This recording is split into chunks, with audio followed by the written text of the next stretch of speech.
Technology के जमाने में इलेक्ट्रिक सामानों की भी मांग बढ़ती जा रही है और दोस्तों आपने देखा भी होगा कि हमारे देश में लगभग सभी घरों में bulb, fan, electronic board, fridge, cooler, washing machine, press, TV सभी जरूरी इलेक्ट्रॉनिक सामान जरूर होते हैं और इनका इस्तेमाल हमारे जीवन में हर रोज किया जाता है। इसलिए इलेक्ट्रॉनिक का बिजनेस एक ऐसा बिजनेस माना जाता है जिसमें प्रॉफिट के साथ साथ बिजनेस में भी लगातार बढ़ोतरी होती रहती है।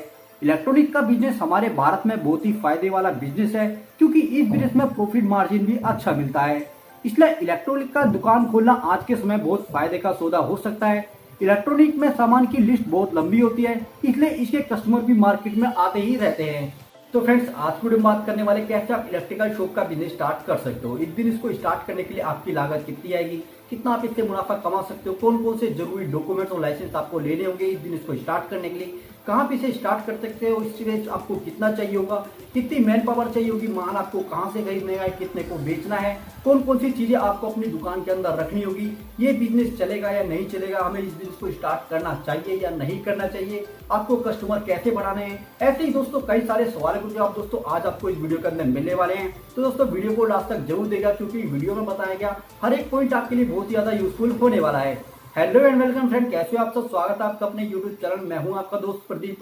साथ ही दोस्तों इसी तरह एजुकेशन से रिलेटेड वीडियोस को देखने के लिए चैनल को सब्सक्राइब करके साथ में आने वाले दोस्तों बेल आइकन को जरूर दबा दें ताकि आपको आने वाली वीडियो का रिलेटेड नोटिफिकेशन सबसे पहले मिल सके।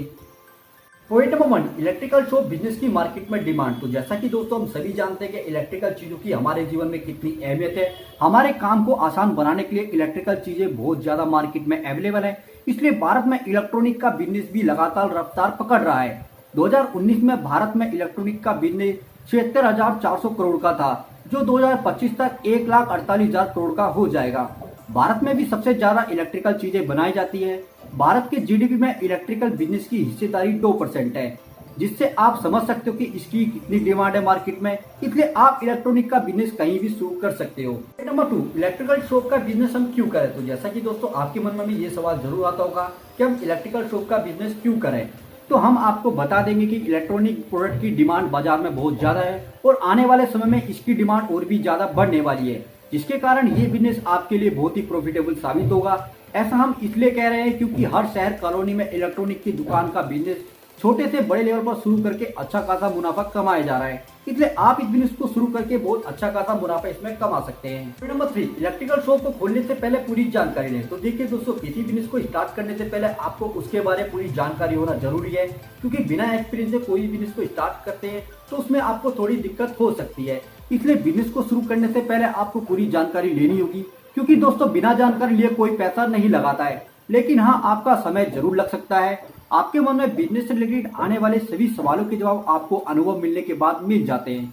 साथ ही कस्टमर को किस तरह से अपना प्रोडक्ट बेचना है, उनसे किस तरह बात करनी है, किस तरह ज्यादा से ज्यादा कस्टमर को अपनी दुकान पर लाया जा सके, इन सभी सवालों के जवाब भी आपको मिल जाते हैं। अब सवाल आता है कि आप ये सभी जानकारी कहाँ से लें। तो आप अपने क्षेत्र के बड़ी इलेक्ट्रॉनिक दुकान पर जाकर दोस्तों 3 महीने काम कर सकते हो, जिससे आपको इलेक्ट्रॉनिक शॉप से जुड़ी सारी जानकारी प्राप्त हो जाएगी। पॉइंट नंबर 4, अब दोस्तों बात आती है इलेक्ट्रिकल शॉप बिजनेस को स्टार्ट करने के लिए जगह की जरूरत। तो देखिए दोस्तों, किसी बिजनेस को स्टार्ट करने के लिए सबसे जरूरी होता है उसके काम करने की जगह। इलेक्ट्रिकल शॉप बिजनेस को आप कितने एरिया में शुरू कर सकते हैं, तो मार्केट के अकॉर्डिंग तो आपके पास में इलेक्ट्रिकल शॉप बिजनेस को शुरू करने के लिए 100 से 150 स्क्वायर फीट जगह की जरूरत होगी और आपकी जगह किसी क्लिनिक, मॉल, बाजार, ज्यादा ट्रैफिक वाले एरिया या फिर किसी फेमस सड़क या हवाई अड्डे के आसपास आप इसको रख सकते हो, जो कि आपके बिजनेस के लिए बेहद ही फायदेमंद साबित होगा। वैसे तो आप इस बिजनेस में जगह अपने मुताबिक चुन सकते हो कि आपको बड़े लेवल पर काम करना है या फिर छोटे लेवल पर, और इसके अलावा आप कितनी कंपनियों के प्रोडक्ट को अपनी शॉप पर बेचना चाहते हो। इसके लिए आपको सभी कंपनियों के प्रोडक्ट के लिए अपनी शॉप पर अलग से काउंटर बनाने पड़ेंगे। आपको काउंटर बनवाते समय आपको दुकान पर शीशे की फिटिंग और अलग अलग प्रकार के डिजाइन बनवाने पड़ेंगे, क्योंकि काउंटर में रखी चीजें कस्टमर की पहली नजर पड़ती है और वो कहावत तो आपने सुनी होगी, जो दिखता है वही बिकता है। इसलिए शॉप को अच्छे से डिजाइन करवाएं। इसके अलावा आपको एक काउंटर और ग्राहक को बैठाने के लिए टेबल की जरूरत होगी, जिसमें स्पेस की बात की है तो 100 स्क्वायर फीट से 150 स्क्वायर फीट और गोडाउन के लिए आपका 400 से 500 स्क्वायर फीट, जहां आप बाकी सामान और स्टॉक रखोगे। पॉइंट नंबर 5, इलेक्ट्रॉनिक सामान के लिए जरूरी सामान और इन्हें आप कहां से खरीदते हो। देखिए दोस्तों, अब आपको अपनी दुकान में रखने वाले सामान की लिस्ट तैयार करनी होगी। जरूरी नहीं है कि आप सारा सामान ही रखें, अगर आप इसे छोटे लेवल पर शुरू कर रहे हो तो आप अपने एरिया के अकॉर्डिंग ज्यादा डिमांड वाले प्रोडक्ट ही रख सकते हो। लेकिन अगर आपके पास में ज्यादा बजट है और आप इलेक्ट्रॉनिक शॉप को बड़े लेवल पर शुरू करना चाहते हो तो आप सारे प्रोडक्ट को रख सकते हो। इलेक्ट्रॉनिक दुकान में रखे जाने वाले इलेक्ट्रॉनिक सामान की लिस्ट को हमने दो जगह रखा है। पहला है बड़े इलेक्ट्रॉनिक सामान और दूसरा छोटे इलेक्ट्रॉनिक सामान। बड़े इलेक्ट्रॉनिक सामान में TV, fridge, cooler, washing machine, AC, electronic कांटा, चक्की, वाटर प्यूरिफाई। और छोटे इलेक्ट्रॉनिक सामान में आपका बल्ब, स्विच बोर्ड, वायर, पंखे, press, mixer, table fan, heater, electronic चूल्हा, टॉर्च। इलेक्ट्रॉनिक सामान के साथ साथ आपको बिजली फिटिंग का भी सामान रखना चाहिए क्योंकि इनकी डिमांड भी बहुत ज्यादा रहती है। इसमें आपका पाइप, बैट, फैन बॉक्स, जेन box, switch box, MCB box, steel wire, fan plate, holder plate, LED light, switch board, switch, pin holder, MCB, calling bell, tyre, regulator, clip cord भी रख सकते हो। अब आपके मन में ये सवाल जरूर आता हो कि हमने इलेक्ट्रॉनिक सामान के बारे में तो जान लिया, लेकिन उनको खरीदे कहाँ से? तो इलेक्ट्रॉनिक के छोटे सामान को तो आप एक ही डीलर से खरीद सकते हो, लेकिन इलेक्ट्रॉनिक के बड़े प्रोडक्ट जैसे कि आपका TV, fridge, cooler, AC, washing machine, चीजों को खरीदने के लिए आपको अलग अलग डीलर से कॉन्टेक्ट करना होगा। अब ये आपके ऊपर डिपेंड करता है कि आप कौन सी कंपनी के प्रोडक्ट को बेचना चाहते हो। इन प्रोडक्ट को खरीदने के लिए हर सिटी में डीलर होते हैं, आप उनसे कॉन्टेक्ट कर सकते हो, या फिर आप चाहो तो सीधे कंपनी या होलसेल मार्केट जाकर खरीद सकते हो, वरना आप ऑनलाइन इंडिया मार्ट की वेबसाइट से खरीद सकते हो, जहां से आपको सभी जगह के डीलर के कॉन्टेक्ट नंबर भी आपको वहां से मिल जाएंगे। Point number 6। अब दोस्तों बात आती है इलेक्ट्रॉनिक सामान में आप कौन कौन सी कंपनी के प्रोडक्ट रखें।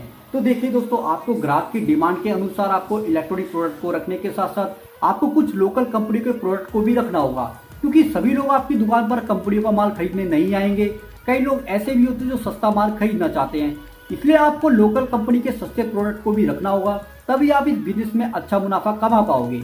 अब आपको हर कंपनी के प्रोडक्ट के बारे में अलग अलग बताना थोड़ा मुश्किल है, लेकिन फिर भी आपको टीवी, कूलर, फ्रिज जैसे प्रोडक्ट की कंपनियां हैं, जैसे आपका Samsung, LG, Sony, Godrej, Panasonic, Syska शामिल है, जिसमें अगर आप इसे बड़े लेवल पर शुरू करना चाहते हो तो आपको 1 से 2 कर्मचारियों की जरूरत पड़ेगी, क्योंकि बड़े लेवल के बिजनेस में आपको सभी प्रकार के प्रोडक्ट को रखने की जरूरत होगी, जिसके कारण आप अकेले सारे प्रोडक्ट को अलग अलग ग्राहक को नहीं दिखा सकते, इसलिए आपको कर्मचारियों की जरूरत होगी। और अगर आप इसे छोटे लेवल पर शुरू कर रहे हो तो आपको कर्मचारी रखने की कोई जरूरत नहीं होगी। पॉइंट नंबर 7, इलेक्ट्रॉनिक शॉप के लिए लाइसेंस और रजिस्ट्रेशन। तो दोस्तों कई लोग ऐसे भी होते हैं जो बिना लाइसेंस और रजिस्ट्रेशन के अपनी शॉप को चलाते हैं, लेकिन दोस्तों ये कानूनी अपराध है, इसलिए आपको अपने बिजनेस को कानूनी रूप से चलाने के लिए कुछ रजिस्ट्रेशन और लाइसेंस लेने होंगे, ताकि फ्यूचर में आप पर कोई भी कानूनी कार्रवाई ना हो। जिसमें सबसे पहले आपका इलेक्ट्रॉनिक बिजनेस के लिए आपको अपनी दुकान के नाम का रजिस्ट्रेशन करवाना होगा, फिर आपको जीएसटी रजिस्ट्रेशन करवाना होगा। इसके अलावा आपको एमएसएमई रजिस्ट्रेशन या फिर बीआईएस सर्टिफिकेट लेना होगा, और ट्रेड लाइसेंस, आईएसओ लाइसेंस, और आपको एनएससी सर्टिफिकेट भी लेना होगा। पॉइंट नंबर 1, इलेक्ट्रॉनिक दुकान की मार्केटिंग कैसे करें और बिजनेस में सेल कैसे बढ़ाएं। तो देखिए दोस्तों, अपने बिजनेस को चलाने के लिए मार्केटिंग करना बहुत जरूरी है, क्योंकि लोगों को भी आपकी दुकान के बारे में पता होना चाहिए, तभी लोग आपकी दुकान पर आएंगे। इसके लिए आप अपने बिजनेस के नाम के पैम्पलेट छपवाकर बंटवा सकते हो, या फिर आप चाहो तो न्यूज़पेपर में अपने पैम्पलेट को डालकर लोगों के घर तक पहुंचा सकते हो। इसके अलावा इस बिजनेस में ज्यादा से ज्यादा मुनाफा कमाने के लिए आपको अपने बिजनेस की सेल बढ़ाना बहुत जरूरी है। बिक्री को बढ़ाना कोई दोस्तों बड़ी बात नहीं है, आप कुछ छोटी छोटी बातों को ध्यान में रखकर बहुत आसानी से बिक्री बढ़ा सकते हो। ग्राहकों के साथ अच्छा व्यवहार बनाए रखें। अगर कोई आपका रेगुलर कस्टमर है तो आप उसे कभी कभार चाय भी पिला सकते हो। समय समय पर ऑफर या कुछ एक्स्ट्रा डिस्काउंट जरूर रखें। कोशिश करें मार्केट में कम प्राइस में ग्राहक को प्रोडक्ट बेचें। अपने ग्राहकों को गारंटी वारंटी की सुविधा भी दें। ग्राहकों को इंस्टॉलमेंट की सुविधा भी जरूर दें। ग्राहकों को दुकान पर बिठाने की सुविधा जरूर रखें, क्योंकि दोस्तों ज्यादातर इलेक्ट्रॉनिक शॉप पर ग्राहकों को बिठाने की सुविधा नहीं होती है। पॉइंट नंबर 9, अब दोस्तों बात आते हैं इलेक्ट्रिकल शॉप बिजनेस को स्टार्ट करने के लिए आपकी लागत कितनी आने वाली है, कितना आप इससे प्रॉफिट कमा सकते हो। तो देखिए दोस्तों, इलेक्ट्रॉनिक शॉप शुरू करने के लिए कोई लागत फिक्स नहीं है। इसके लिए आपको सोचना होता है कि आप कितने बड़े लेवल पर काम करना शुरू कर रहे हैं, कितनी कंपनी के इलेक्ट्रॉनिक प्रोडक्ट को आप बेचोगे, क्योंकि सभी कंपनी के प्रोडक्ट का प्राइस अलग अलग होता है। इसके बाद आपको इलेक्ट्रॉनिक शॉप के लिए जगह, दुकान का किराया और शॉप सेटअप करने के लिए इन्वेस्टमेंट की जरूरत होती है। अगर एक अंदाजे से बताया जाए तो इलेक्ट्रॉनिक शॉप को आप छोटे लेवल से 7 से 12 लाख तक की लागत से शुरू कर सकते हैं। ये लागत और भी बढ़ सकती है। अगर आप बड़े ब्रांड बेचना चाहते हो तो और ज्यादा आपको इसके अंदर इन्वेस्टमेंट करना होगा। वहीं इसमें दोस्तों प्रॉफिट की बात की जाए तो प्रॉफिट कितना होगा, तो इलेक्ट्रॉनिक बिजनेस के सभी प्रोडक्ट में अलग अलग मार्जिन होता है, जिसमें 25 से लेकर 50% तक मुनाफा कमाया जा सकता है। लेकिन आ रहा आपकी लोकेशन ऐसी जगह है जहां पर ज्यादा ट्रैफिक और अच्छी मार्केट है, तो आप और भी अच्छा खासा इसमें मुनाफा कमा सकते हो। उम्मीद करते हैं दोस्तों आपके सभी सवालों के जवाब आपको मिल गए होंगे। तो दोस्तों उम्मीद है आपको ये जानकारी अच्छी लगी हुई। तो दोस्तों वीडियो आपको अच्छी लगी तो वीडियो को लाइक करके चैनल को सब्सक्राइब जरूर कर दीजिएगा। हम मिलते हैं आपको फिर नेक्स्ट वीडियो में नेक्स्ट टॉपिक के साथ में। जब तक के लिए अपना ख्याल रखिएगा, अच्छी रहेगा। जय हिंद।